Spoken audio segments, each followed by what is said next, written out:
कहते हैं कि दुनिया में मन सबसे ज्यादा शक्तिशाली चीज होती है। अगर किसी चीज को तुम पूरे मन से चाह लो तो तुम उसे हासिल कर सकते हो। ये मैं नहीं कहता, ये सभी महापुरुषों का कहना है। लेकिन अगर ये सत्य है, ये सच है, तो जो हम अपने मन से चाहते हैं वो हमें हासिल क्यों नहीं होता है? भाई, कोई भी इंसान अपने मन में दुख तो नहीं चाहेगा, लेकिन वो रहता तो दुखी है। हर इंसान अपने मन से तो कामयाब होना चाहता है, खूब पैसा कमाना चाहता है, लेकिन फिर भी वो कामयाब नहीं होता। भला ऐसा दुनिया में कौन इंसान होगा जो अपने मन में ये चाहेगा कि मैं नाकामयाब रहूं या मैं पैसा ना कमाऊं? सोचने की बात है। तो इसमें दो चीजें निकल के सामने आती हैं। या तो वो महापुरुष गलत थे जिन्होंने ये बात बोली कि मन से चाही हुई चीज हासिल हो जाती है, या फिर हम गलत हैं। आज की कहानी जो मैं आपको सुनाने वाला हूँ उसमें आपको एक ऐसा मंत्र मिलेगा। उसे समझने के बाद आपको एक ऐसा मंत्र पता चलेगा जिससे आप ये समझ पाएंगे कि अपने मन से कोई भी चीज कैसे करवाई जाती है, मन में किसी भी बात का बीज कैसे बोया जाता है। ये इस कहानी से आपको अच्छी तरह से समझ में आ जाएगा। और इससे आप ये भी समझ पाएंगे कि आकर्षण का नियम, लॉ ऑफ अट्रैक्शन कैसे काम करता है। कहानी छोटी सी है लेकिन बहुत ही गहरी है। इससे पहले कि आप इस कहानी में खो जाएं, इस चैनल को सब्सक्राइब जरूर कर लें। तो चलिए ये कहानी शुरू करते हैं। एक बार की बात है, एक आदमी के जीवन में सिर्फ दुख ही दुख थे। वो जो भी काम करता उस बेचारे का वो काम पूरा ही नहीं होता। घर में आता तो घर में कलेश बना रहता, किसी से कोई मदद मांगता तो कोई उसकी मदद नहीं करता। ऐसा लगता था कि चारों ओर से दुखों का पहाड़ उसी पर टूट पड़ा है। उसे समझ नहीं आ रहा था कि मैं इन दुखों से पार कैसे पाऊं। वो दिन रात यही सोचता रहता कि अपने दुखों से छुटकारा कैसे पाना है। इसी कारण से वो रात में सो भी नहीं पाता था। उसकी आंखों के नीचे बड़े बड़े काले घेरे बन गए थे, जो इस बात का प्रतीक थे कि वो आदमी कितना दुखी है और कितना चिंतित है। कभी कभी तो उसके मन में आत्महत्या करने के भी ख्याल आते थे, लेकिन अपने परिवार की चिंता करके वो ये कदम नहीं उठा पाता था। वो इतना दुखी हो गया कि उसने निर्णय किया कि वो इन दुखों से छुटकारा पाके रहेगा। इसके लिए चाहे उसे कितनी भी मेहनत करनी पड़े, कुछ भी करना पड़े, चाहे अंगारों पे चलना पड़े, लेकिन इन दुखों से छुटकारा हासिल करके रहेगा। ऐसे ही एक दिन उसने अपने मित्र से पूछा कि मैं अपने जीवन को कैसे सुधारूं। उसके मित्र ने उसे बताया कि तुम किसी बाबा के पास जाओ। बाबाओं के पास ऐसा मंत्र होता है जिससे सारे दुख मिट जाते हैं, जीवन खुशियों से भर जाता है और धन संपदा भी हासिल हो जाती है। तुम किसी ऐसे बाबा को ढूंढ लो, बस तुम्हारा काम बन जाएगा। उस आदमी के मन में ये बात पूरी तरह से पक्की बैठ गई कि कोई बाबा ही मेरा दुख दूर कर सकता है, और इसीलिए उसे किसी भी बाबा के बारे में पता चलता तो वो उस बाबा के पास पहुंच जाता। वो उस बाबा को अपनी समस्या बताता और उससे उसका समाधान पूछता और कहता कि बाबा, मैं कुछ भी करने के लिए तैयार हूं, लेकिन मेरी इन समस्याओं से मुझे छुटकारा दिला दीजिए। आप जो कहेंगे मैं वो करूंगा, लेकिन मेरे जीवन को सुधार दीजिए। बाबा उसे कुछ टोने टोट के बता देते थे करने के लिए, और बदले में दान दक्षिणा ले लेते थे कि ये टोना टोटका करने के बाद तुम्हारे घर में सुख शांति बनी रहेगी, बस इस टोटके को पूरी विधि के साथ करना। वो आदमी घर लौटकर पूरी विधि के साथ टोने टोटके करने लगा, लेकिन बहुत टोने टोटके करने के बाद भी उसके जीवन में कुछ बदलाव नहीं आया। इसके विपरीत उसका जीवन और ज्यादा दुखी हो गया। जो भी बाबा उसे टोना टोटका देता था वो बदले में उससे दान दक्षिणा लेता था, जिससे उसका धन भी धीरे धीरे खत्म हो रहा था। इससे उसके जीवन में दुख और ज्यादा बढ़ गए। तब उसे लगा कि बाबाओं के पास जाने से तो मेरे जीवन में दुख कम होने की बजाय बढ़ते ही जा रहे हैं, तो मुझे क्या करना चाहिए? बाबाओं के पास जाऊं या ना जाऊं? फिर एक दिन एक आदमी ने उसे बताया कि तुम अपने घर में किसी पंडित को बुलाकर हवन करवा लो। हवन होगा, घर शुद्ध हो जाएगा। कोई भी बुरी ऊर्जा होगी घर में तो वो घर से बाहर चली जाएगी। किसी पंडित को बुलाकर पूरे विधि विधानों से मंत्रोच्चारण कराओ और हवन कराओ, जिससे घर में सुख शांति आए। उस आदमी के मन में ये बात बैठ गई और उसने एक पंडित को अपने घर पर बुलाकर हवन करवा दिया। हवन अच्छी तरह से संपन्न हुआ। बदले में पंडित ने भी अच्छी दान दक्षिणा ली और उसके बाद वो वहां से विदा हो गया। लेकिन कुछ दिनों के बाद उस आदमी को महसूस हुआ कि उसके जीवन में अब भी कोई बदलाव नहीं आया है। अब वो आदमी पूरी तरह से दुखी हो गया और ज्यादा परेशान हो गया। अब तो उसे लगने लगा था कि मेरे जीवन में से दुख कभी खत्म ही नहीं होंगे। और यही सोच सोच कर उस आदमी का बुरा हाल हो गया था। फिर एक दिन उसे अपने मित्र से एक ऐसे बाबा के बारे में पता चला जो समाधान बताने के लिए कोई दान दक्षिणा नहीं लेता था। उस आदमी को लगा कि ये बाबा दूसरे बाबाओं की तरह नहीं हो सकता, क्योंकि ये दान दक्षिणा तो लेता ही नहीं, और अगर दान दक्षिणा नहीं लेता तो ये सच में कोई सिद्ध बाबा होगा। और यही सोचकर वो उस बाबा के पास पहुंच जाता है। जब वो आदमी वहां पर पहुंचता है तो वो बाबा ध्यान में बैठे हुए थे। ये देखकर वो आदमी वहीं पर चुपचाप बैठकर ध्यान से बाहर आने का उनका इंतजार करने लगा। थोड़ी देर बाद बाबा ने आंखें खोली तो सामने एक दुखी और परेशान युवक को बैठे देखा। वो उसकी आंखों के नीचे काले घेरे देखते ही समझ गया कि ये आदमी अपने जीवन से कितना परेशान है। उसे संबोधित करते हुए बाबा ने पूछा कि बच्चा, क्या चाहते हो? बाबा के पास क्या लेने आए हो? उस आदमी ने कहा कि बाबा, मैं अपने जीवन से बहुत परेशान हूं। मैंने इन दुखों को दूर करने के लिए बहुत सारे रास्ते अपनाए। हर वो तरकीब करके देखी जो किसी बाबा ने मुझे बताई, हर वो काम किया जो किसी भी इंसान ने मुझसे करने को कहा, लेकिन मेरे जीवन में दुखों में कोई कमी नहीं आई। बाबा, इसके विपरीत मेरे जीवन में दुखों में बढ़ोतरी हो गई। मुझे समझ नहीं आ रहा है कि मैं क्या करूं। कभी कभी तो मैं आत्महत्या करने की सोचता हूं, लेकिन अपने परिवार की सोचकर मैं ये कदम नहीं उठा पाता। मैंने आपके बारे में बहुत सुना है बाबा, और मैं बहुत उम्मीद के साथ आपके पास आया हूं। कृपया करके मुझे कोई ऐसा मार्ग बताएं जिससे मुझे अपने दुखों से छुटकारा मिल जाए। मैं अपने दुखों से छुटकारा पाने के लिए कुछ भी करने को तैयार हूं।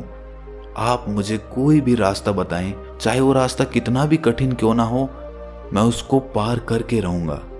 बाबा ने महसूस किया कि आदमी तो सच में बहुत परेशान है।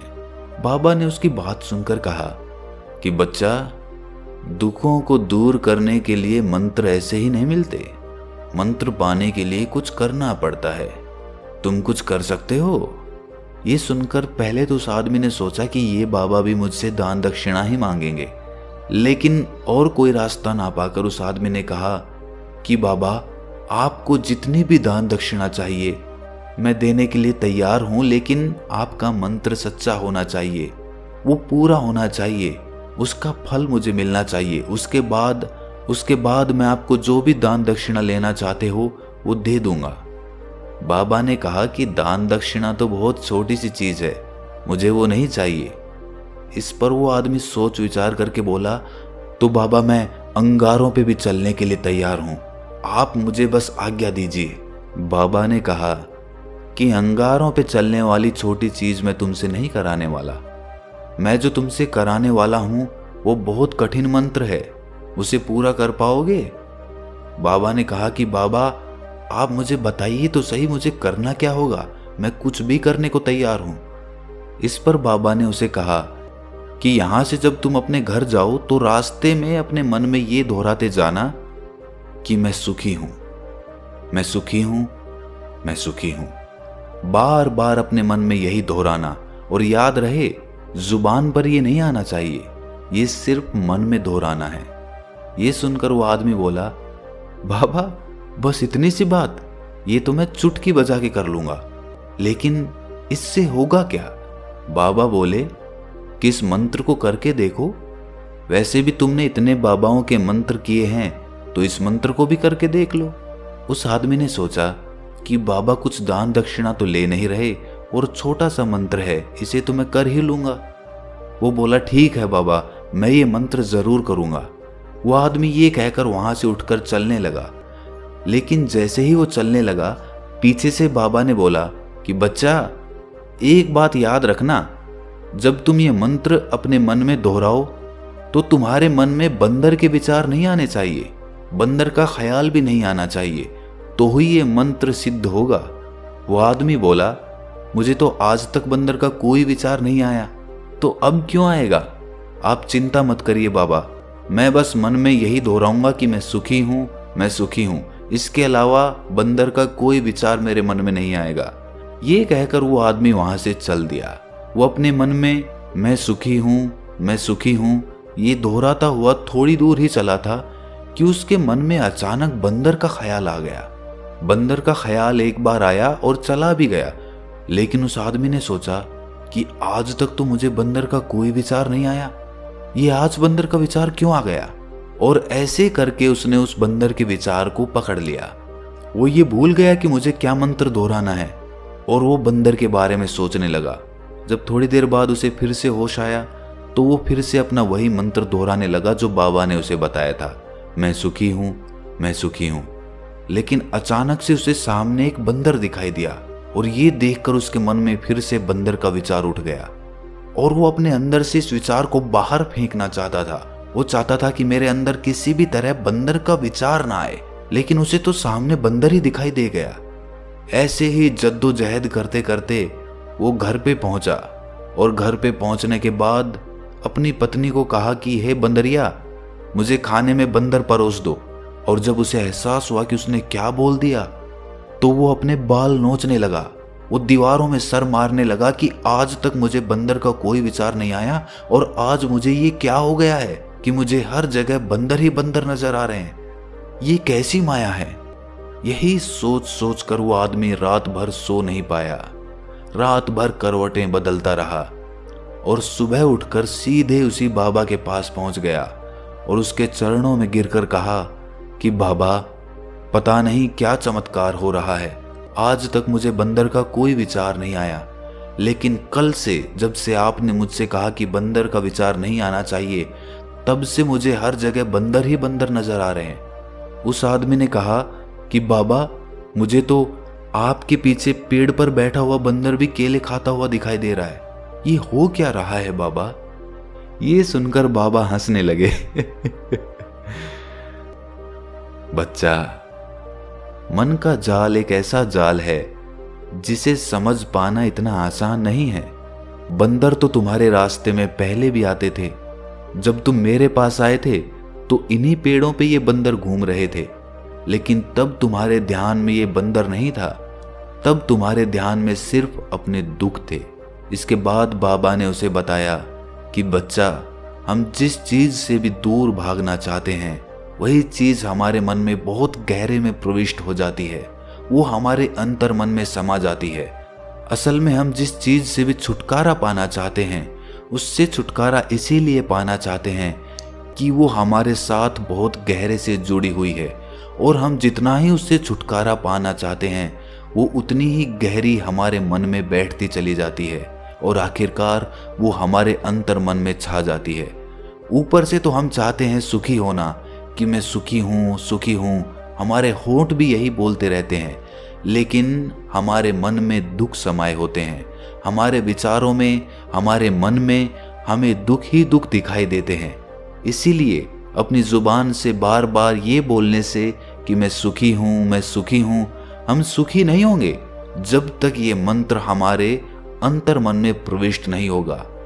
इस पर उस आदमी ने पूछा कि बाबा, लेकिन ये मंत्र हमारे अंतर मन में प्रविष्ट कैसे होगा। ये सुनकर बाबा ने कहा कि बच्चा, अपने दुखों से लड़ना बंद कर दो। जब तक तुम अपने दुखों को दूर करने की सोचते रहोगे तब तक वो दुख तुमसे चिपके रहेंगे, तब तक वो दुख तुम्हारे अंतर मन पर अपना राज जमाए बैठे रहेंगे। और जिस दिन तुम उन दुखों के बारे में सोचना ही छोड़ दोगे, उन दुखों से छुटकारा ही नहीं पाना चाहोगे, उसी दिन से तुम्हारी जिंदगी से दुख गायब हो जाएंगे। क्योंकि किसी भी चीज से छुटकारा पाने के लिए हमें उस चीज के बारे में सोचना पड़ता है, और हम जितना ही उस चीज के बारे में सोचते हैं वो उतनी ही गहरी हमारे मन में प्रविष्ट होती चली जाती है। हम अधिकतर समय दुखों के बारे में ही सोचते हैं। हम यही सोचते हैं कि हमारे जीवन में दुख है और हमें इससे छुटकारा पाना है।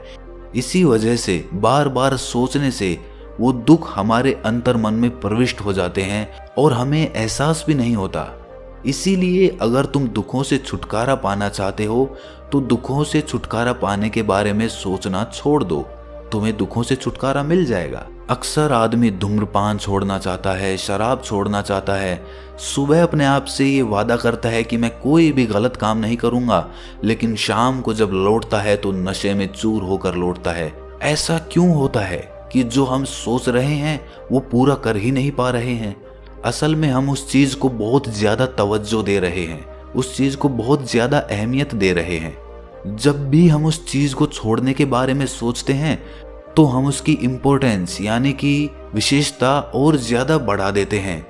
हमारा मन उस चीज के बारे में जितना ज्यादा सोचेगा, शराब या धूम्रपान छोड़ने के बारे में जितना ज्यादा सोचेगा, हमारा मन उतना ही उस चीज के पीछे ज्यादा भागेगा। हमें उस चीज से लड़ना नहीं है, बल्कि बिना सोचे गुजर जाना है। और अगर इस मंत्र को हम समझ लेते हैं तो हम अपने जीवन में जो भी पाना चाहते हैं उसे अपने अंतर्मन में डाल सकते हैं। और एक बार वो लक्ष्य हमारे अंतर्मन में बैठ जाता है तो फिर सफलता पाने में कोई समस्या नहीं आती, कोई दिक्कत नहीं आती। तो दोस्तों, कैसी लगी आपको ये कहानी कमेंट सेक्शन में ज़रूर बताएं, और अच्छी लगी तो इस चैनल को सब्सक्राइब करना ना भूलें। तो मिलते हैं अगली कहानी में, तब तक के लिए अपना ख्याल रखें।